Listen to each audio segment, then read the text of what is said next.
Prioso, and welcome back to the Welsh History Podcast. This is our Freeform episode number 8. This is going to be a bit of a riff for me again. I've been thinking a little bit about this.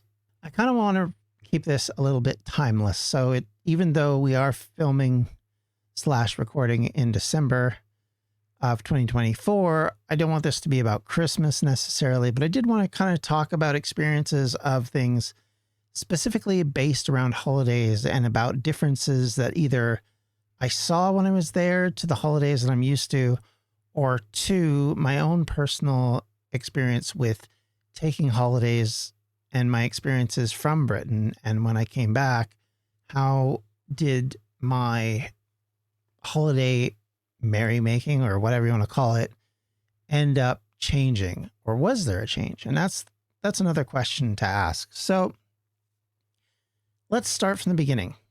When moving to the UK initially, I moved in the summer, living in Bristol for a few months before eventually ending up in Cardiff of 1999. When I moved there, that was, my first experience living in the UK. I hadn't even visited before then. I think I've mentioned this on a few occasions, so we won't revisit that kind of stuff. But I had no prior knowledge about how things worked when it came to holidays, when it came to vacations, or any of that kind of thing. So I didn't have the context or the cultural zeitgeist, if you want to call it that, to go along or understand fully what was going on sometimes. And so it led to some humorous stories based on that. And I don't think I've told all these. Hopefully, if I have, I'm sorry and I apologize, but we'll go through them again, I guess.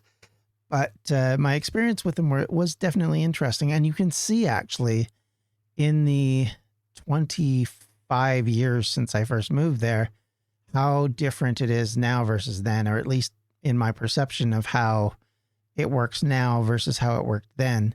And of course, keep in mind that my experience comes from Cardiff. It will be different in other places with different experiences for different people. And that was definitely something I have noticed as well, is that the way things work in one spot certainly doesn't even necessarily mean 3 cities over it works the same, let alone, a country over. So that is something to keep in mind. But I'll give you my best explanation and kind of my best understanding of things. So when you come from Canada, you come from a North American background. You have sort of North American holidays. We kind of make fun of American Thanksgiving, as we call it.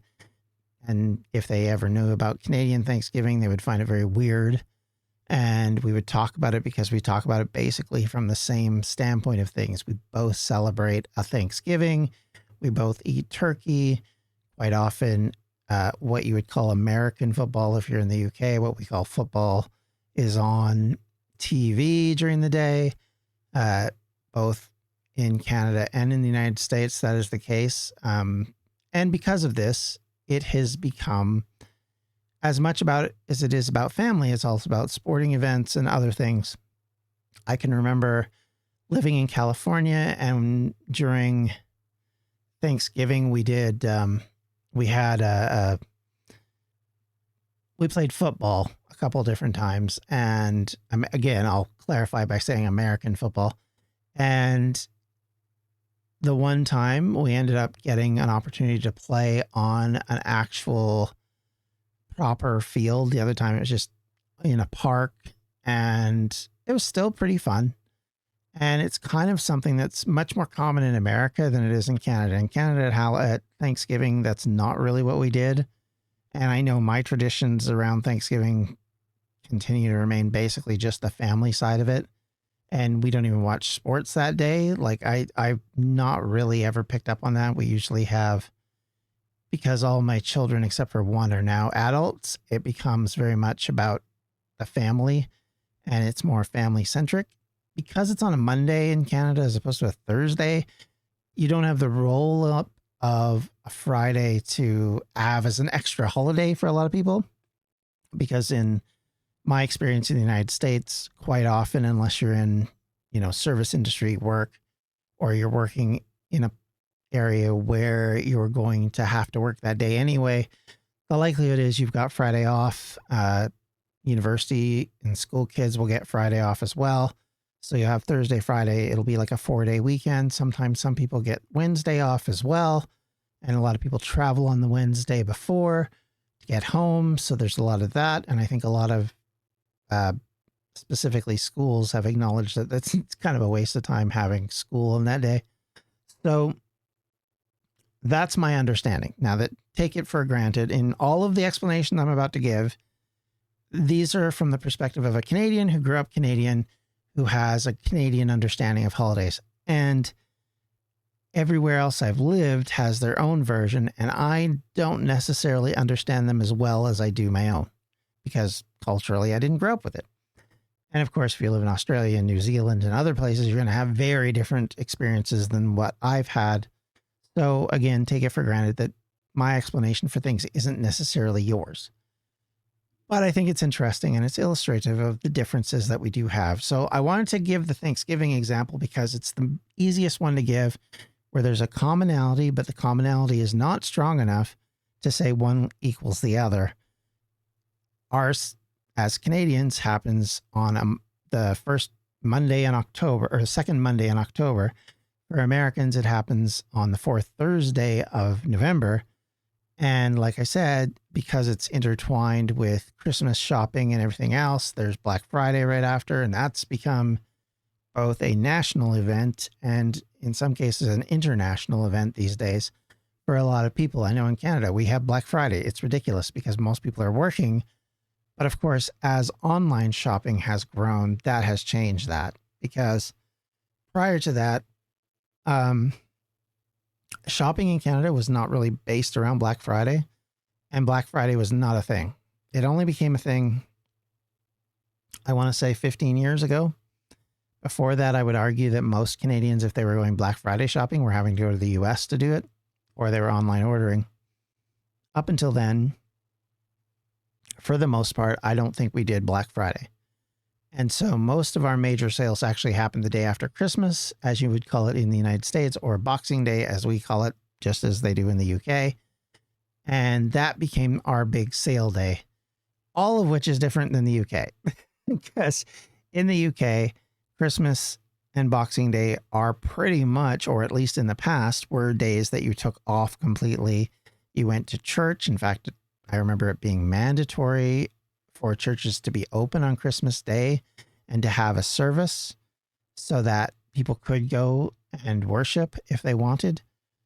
I don't know if that called for every religious organization or just Christian ones. Unfortunately, I have no idea, so I couldn't say, but I know that some denominations talked about having to be open that I talked to. So that was a thing that I remember being very vivid and important. And then, of course, Boxing Day remained a day that things were closed and not a lot went on.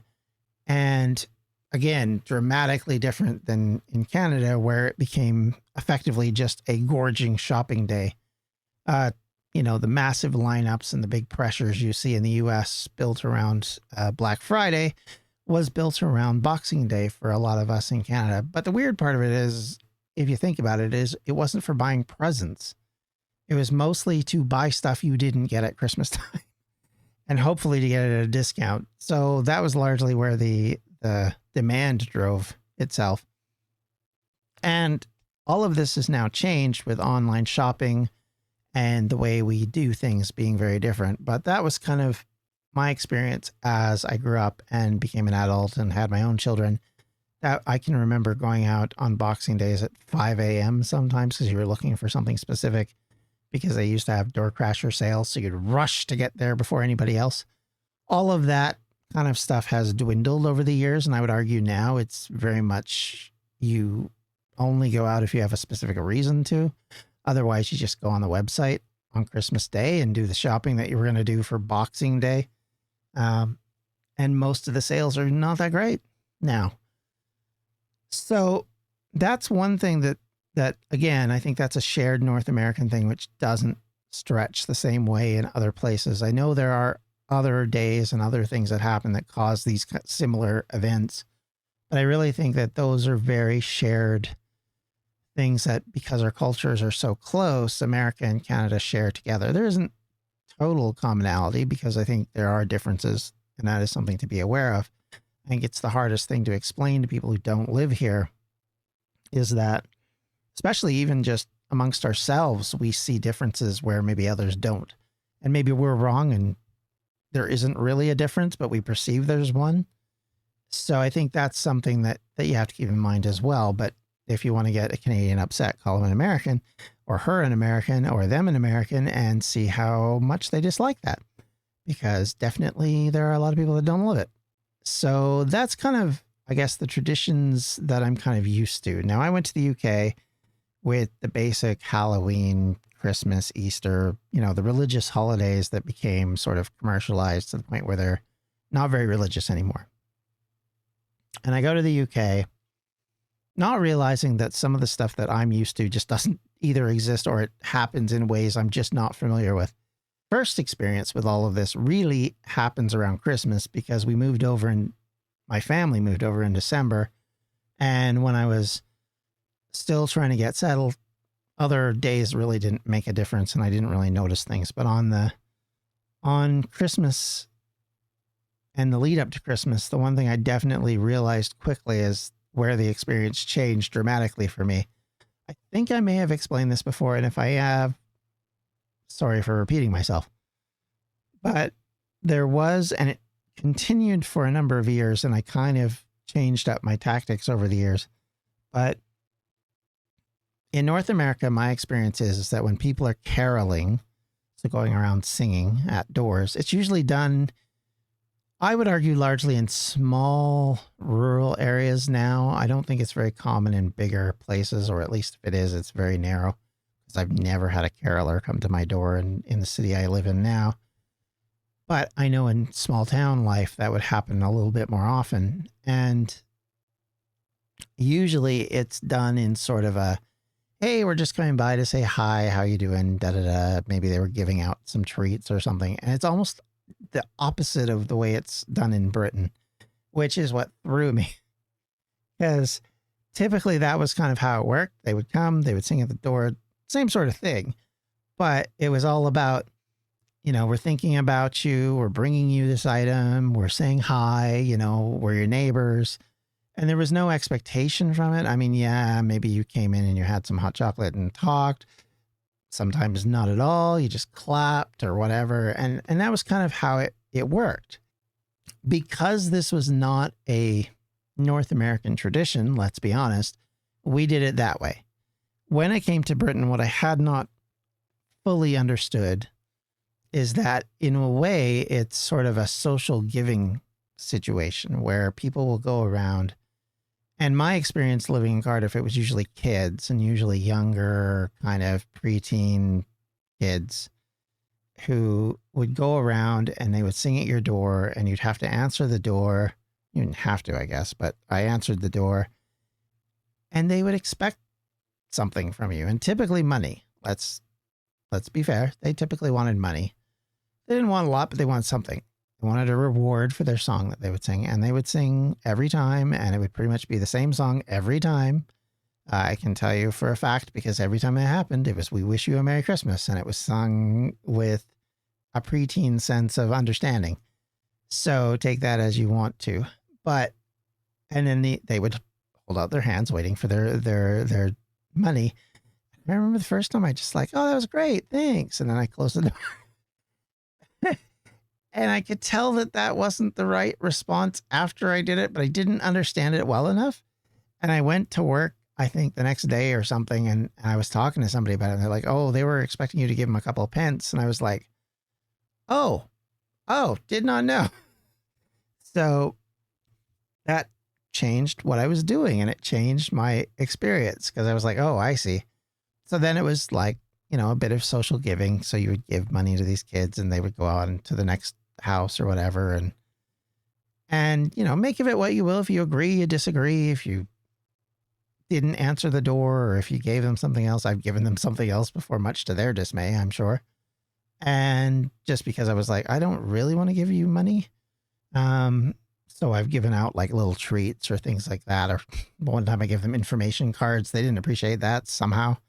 And all of that kind of, led to this negotiation of how to make this cultural experience work in a way that wasn't rude for me and from my perspective, but, actually acknowledge the fact that these kids had come to do this. And I think in retrospective, I think I would be a little bit more kind about it now than I was then. Then I was kind of put out because I was like, why are you coming to my door to sing this every year? But I think now realizing that, oh no, this is something that they do and da da da da, it would be a little different. But the other side to that experience is it taught me that my expectations of how cultural events work are not the same, and cultural expectations are not the same. I mentioned the last time we did a Freeform episode, my experience with Match of the Day, the highlights show package, and kind of how that became, the equivalent of an event for a lot of people coming home Saturday night to sit around and watch that at 10 o'clock at night.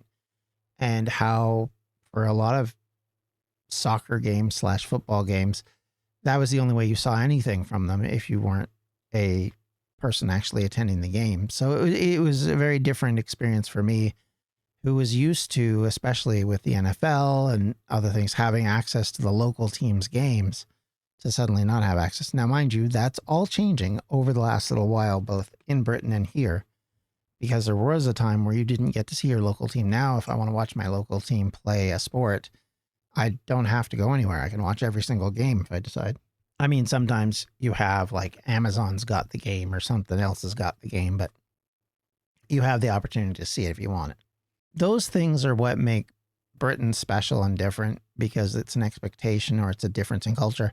I remember when my kids were small and they wanted, there was a discussion of going out trick-or-treating or going out on Halloween in the UK, that at least in Cardiff at the time, it wasn't really huge. And so there wasn't like loads of houses that you could go to and get candy. And so it was very minimal and very small by comparison to, say, here or the US, where they're major cultural, commercial events. And so people are a lot more driven to put stuff out. I would argue now, I think in the USA, it might be different, but in Canada, I think there is slowly starting to become a bit less of that. I think in part because of the changing demographics. I think in part because of the way neighborhoods are working now. If you're in an older neighborhood with older people, you're not going to have kids coming to every door. And I think the pandemic has changed some of the ways that we do things, but it is definitely different here than there. If I have a bowl of candy out, I'm going to get visitors, and it's going to be pretty consistent. If I did that in the UK, I don't think I'd have more than 2 or 3 people, at least at the time I was there, because we had nobody come by on any Halloween I was over there asking for anything. Never heard a trick-or-treater, never heard anything like that. So, but my experience is not your experience. And if you live in another part of the UK, or even if you live in Cardiff now, and you're like, no, we have trick-or-treaters all the time, that's a change from my perspective of it. Doesn't mean it isn't, it couldn't have been that way when I was there. It's just that was my experience with it. My kids, a couple of them went out. They came back with a little bit. They went and had a party with their friends. And that's kind of how most treatment of Halloween went. Halloween is not a UK holiday, first off. So as ironic as it is, because the original idea of the day comes out of Ireland, it isn't the same, and there isn't sort of the same. It's almost more like an adult holiday over there, because it's the adults that do the dressing up. It's the adults that go to the parties. It's not the kids so much, from my perspective of how it had worked. And it may be changing over time as more and more cultures kind of combine, but I think that is something I definitely noticed. This is not something treated the same way. And I don't think that's unfair. I think that's normal. I don't think you need to have one-to-one. We don't need a bonfire night, for example. We don't need to put someone in a bonfire in effigy. And in fact, in most parts of Canada, you wouldn't be allowed to do a bonfire because it would be illegal. And strangely, most of our fireworks get lit off in the middle of the summer when it's bright and light out till all hours of the day, rather than November when it's black. So in a way, it's kind of funny in that respect. It's kind of the opposite. But And because of that, we don't have that built up consideration. And I don't think Canada has ever really done anything like that. So our tradition isn't built around that. Conversely, the one thing I definitely noticed in the last few years, especially, is how Canada has and does recognize Veteran Days, like specifically in Canada, we call it Remembrance Day. I believe it's called Veterans Day in the United States. I could be wrong on that. And it's called Remembrance Sunday, but not Remembrance Day because it's not on the same day. Because Remembrance Day is something which is always on November 11th in Canada. It isn't a holiday everywhere, but where it is a holiday, there's always ceremonies. There's always a big deal made of it. And the idea that you take a couple of minutes at 11 o'clock in the morning and stop and pay your respects to the veterans is something we still do. Is it followed all the time by everybody? No, of course not. I mean, that would be unrealistic to say the least. But I think there still is in a lot of people this idea of at least marking it. We wear poppies. Again, something done in the UK, but it's made into a very big deal here. It's not seen as controversial, and we have for a number of years it's more controversial not to wear one, to be honest. And even though Canada has backed away from so much of its military and the use of military and all of that kind of stuff, we still have this respect for the veterans in a way where we still do this and we still honor people and we still have ceremonies that draw thousands of people out to watch them because it marks the end of World War One. In most places in Europe, it's not going to be remembered fondly, obviously, and it's not going to be remembered with joy or with constant memories or thoughts of success or any of that. It's tied to a very miserable, pointless war that ended with millions of people dead for little to no reason. And whereas for Canada, it became a marker in our history about us becoming a truly independent country from the motherland, from the UK, who had been our colonial head for the better part of 400 years before that, to suddenly say, no, we're an independent country that has shown that we can be an independent country. And I think that's part of the reason why it's marked differently here than other places. I think that's why it's thought of differently here than in other places. And I think in a way it's both good and bad, but from a perspective of a Canadian looking at it from a number of years of experiencing it, I think that's why it becomes so significant here, unlike other places where it might be a lot less different. And that is not to say that every Canadian stops and takes their hat off and, you know, puts it on their heart as they wait for the 2 minutes to remember a veteran or veterans. That doesn't happen. That's unrealistic. But it does mean that it's still marked specifically in a way that I think other countries don't necessarily mark it because of that perspective. It's a different perspective than most people, right or wrong. And I think it colors it a different way because of that. So I've talked a lot about Canadian holidays. I've given you a little glimpse inside my Canadian perspective of at least a couple of British things I've seen. I think the biggest thing that I've done as someone who's lived in 2 other countries and brought back with me is I have noticed specifically that Christmas for me is much more British than it ever was before. It was much more Welsh, I guess, if you want to call it that. I eat a lot more, and we as a family will have a lot more British oriented meals. There is, you know, things that, you know, maybe growing up we had, but they weren't really a big deal. Now they're a big deal. My kids think they're a big deal because that's what we did when we lived in Wales for 4 years. And our Christmas experience was built around that. Our family grew up really around that. And so it's kind of culturally affected the way we look at that holiday in particular, because there was no other holiday in Britain that I was like, yeah, this is changing my perspective on a lot of things. This is changing how I want to do things. This was the holiday that did that because it was done differently. And it wasn't like a radical difference where like, oh my gosh, it's so, but it was specific things that kind of became markers or touchstones back to our time there. So mince pie, which my mother liked to have occasionally, we have every Christmas, and we usually have multiples because that's a big deal. And in my house, it is a big deal. And having sort of Christmas related, but specifically UK Christmas related desserts and food and cultural events, like we would watch things like Doctor Who every Christmas, that became very ingrained in our thought process. Although it's funny because Doctor Who came out after we'd left the new version of it, so that Christmas event wasn't really in our brain yet. But there's that kind of mentality, right? That there's a special TV event that's coming on that we have to watch at Christmas time, which mostly in the United States and Canada, that doesn't happen. That we have them, but they're not usually built around that because typically Hollywood takes the time off during that period. So it's only like stuff aimed at children, typically Rudolph the Red-Nosed Reindeer or that kind of thing. So in my experience, unless it's family related, you don't really have a Christmas show that's built around something that isn't aimed at children. And so you don't have the big TV show coming out, the special.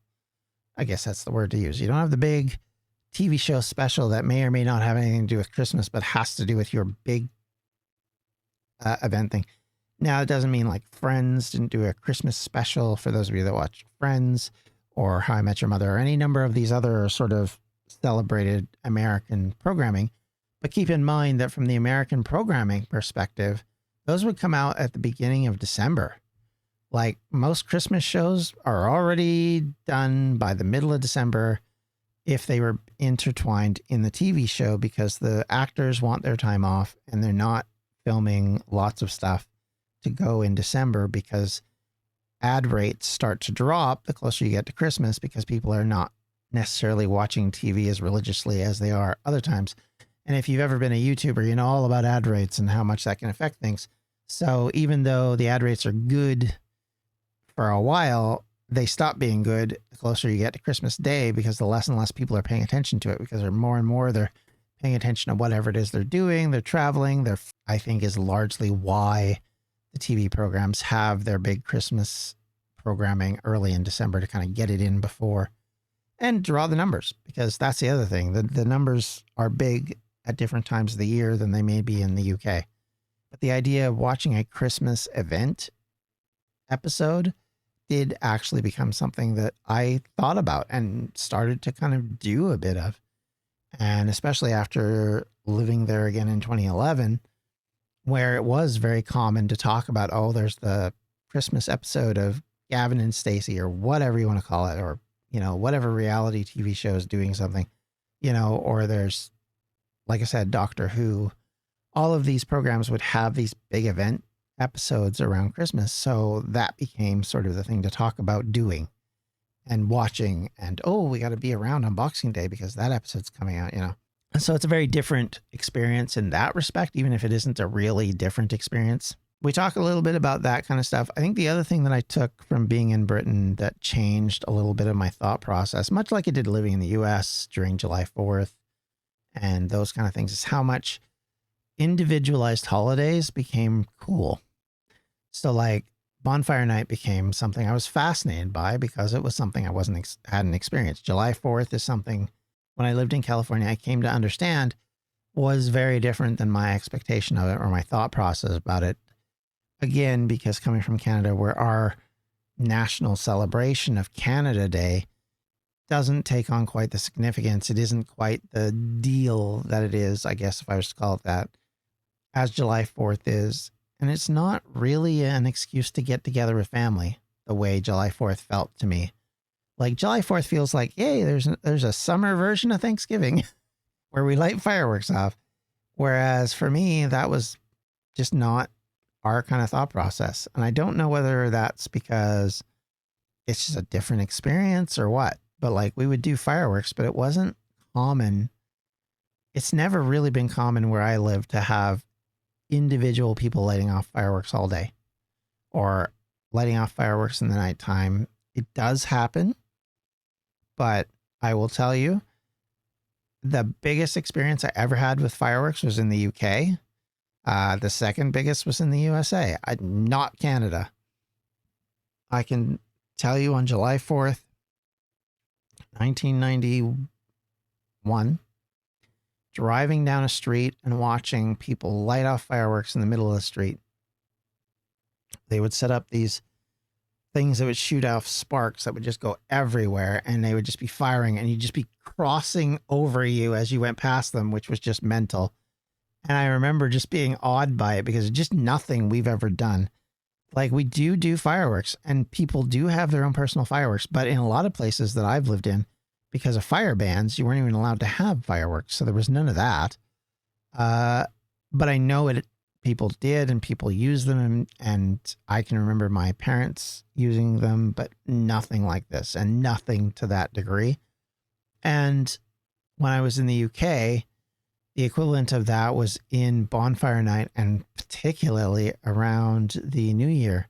Being in the UK at the New Year of the millennium, so switching from 99 to 2000, was probably the most fireworks I have honestly heard in my life. And it was in a residential area in Cardiff, standing out on the front lawn while my kids were in bed at midnight, and just non-stop fireworks. It was so bright out. It was like day. And there were so many fireworks that stuff was actually landing back on my lawn in front of me because the fireworks were exploding and bits of them were actually crashing to the ground. And it was like, oh my gosh. And I'd never seen anything like that. Like, those two experiences are so vivid in my mind because of that. And I remember my wife being on the phone with her mother-in-law, or her mother, not her mother-in-law, my mother-in-law, and discussing this with her because she had called to wish us, Happy New Year, and just being in awe of what was going on. And I know it's a controversial thing now to talk about fireworks because some people are bothered by them, especially for their animals, and they don't like them. But when you don't have that feeling around it, when it doesn't bother you, I guess, it's a little different experience. And for me, it was crazy. Like, I've never seen anything like it. It awed me in a way I can't even begin to describe in both of these situations, because it was such a different experience. And it's not one I would ever do over here. Like, this is not something we've ever done. We have fire problems here quite frequently. So the idea of lighting something off that possibly could burn down the entire place just isn't really on my purview of doing. And in the wintertime, when it's minus whatever out, last thing you want to do is sit out there and freeze your butt lighting off fireworks. I say that knowing that in my own community, there are people that go out and light off fireworks around New Year's Eve because I hear it. And they often do it in the schoolyard just on the other side of me here. Yes, it happens, but nowhere near to the degree that it happens over there, and nowhere near in the way I would describe it happening even in the United States. And it's just a different mentality, a different cultural touchstone. And like I said, it's controversial in Britain. I know that for a fact because I have friends of mine who hate the fact that fireworks are lit off so long in November and around the New Year, and they get upset about it because their dog freaks out and because, they don't appreciate it. When I talk about these things from a cultural perspective, I think for me, I've really come to understand my own sense of my thoughts are from my perspective, and you can't just go, this equals that. Because so frequently you learn that it only equals that if you live in a society that all think that way. If you live in a society where they think differently, that doesn't equal that. That perspective isn't the same. And so you can't just assume, even if they speak the same language as you, even if they have basically the same habits, the same interests, the same you can't just assume that everything's going to be the same. classic example of this is when I got to the UK. And one of my first experiences when I was at work was a young woman mentioning that she really liked to collect rubbers, which in the UK sense meant erasers. In the Canadian sense, it did not mean that. And I was very confused and very befuddled and kind of started to laugh. And when my British friends around me realized why I was laughing, they started to laugh because they didn't even think about it, right?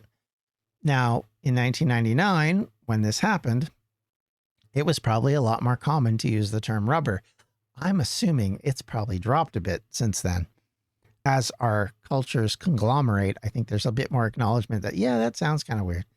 I think it's the same reason why the name Randy, which used to be very common in Canada, has dropped big time in using it as a name for a boy. Randall even, I think, has even dropped off similarly. And I think that's part of the reason why, because once you start to get to know that other cultures, especially ones that are related to you, look at that very differently, it does start to change your tendency to use different things. And I know for a fact that like I said, people knew what it meant. They were aware. But the reality of it is the reason why we all started laughing is because the one person didn't, because their perspective was, hey, it's just an eraser. That's all it's ever meant to me.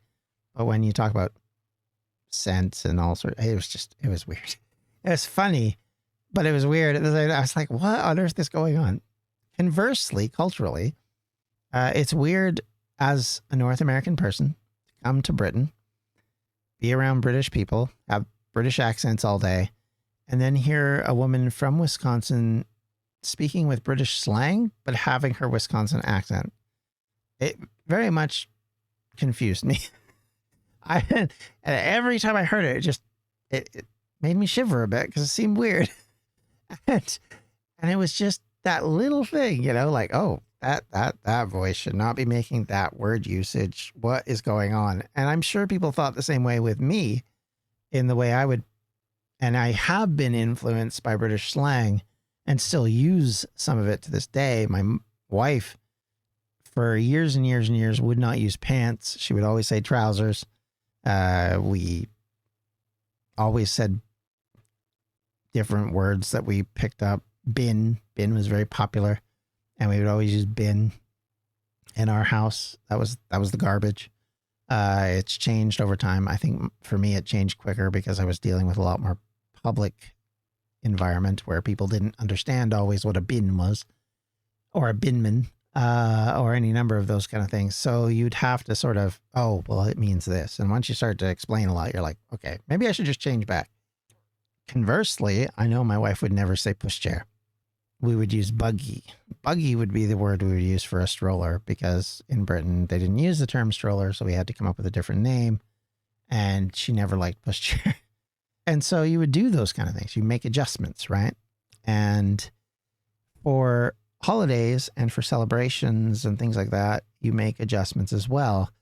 What people eat and drink and think is important at a certain time or day or whatever is something you sort of pick up on. And over time, you start to adjust to that. Like the idea of baked beans being a significant meal source in Britain because it's inexpensive and it kind of became traditional around certain times of the year, actually became something that we consume a lot more of.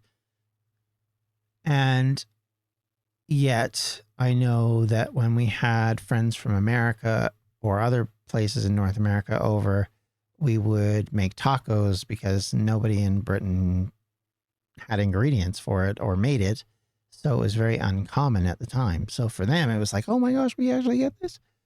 And it's just a different way of culturally working. So as much as we took some things and made them our own from the UK or from California or from Canada, a lot of times they would be only if it made sense. And eventually, sometimes you just didn't use it because you would do a different thing, or you didn't like it.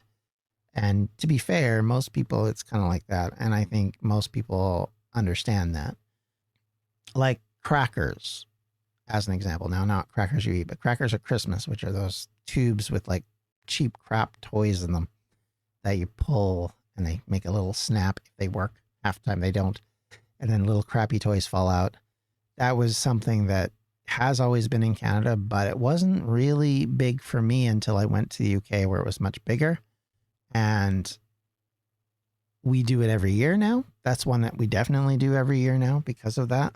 I think the other thing that we did and started to do was we would, in the end, make certain meals because of and around certain times, specifically because of that. Like having a baked potato with beans on it seemed really strange to me until I got to Britain.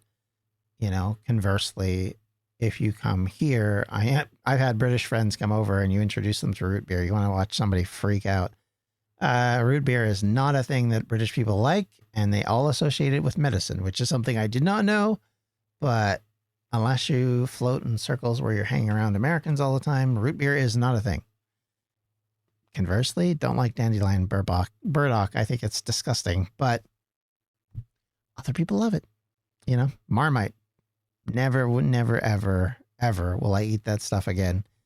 And yet I know people that love that stuff. And my kids liked it on toast for reasons.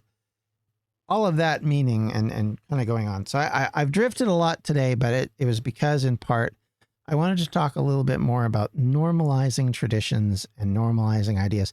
And especially if you're a new family or a new, you know, you're newly on your own and you kind of wanted to do something different.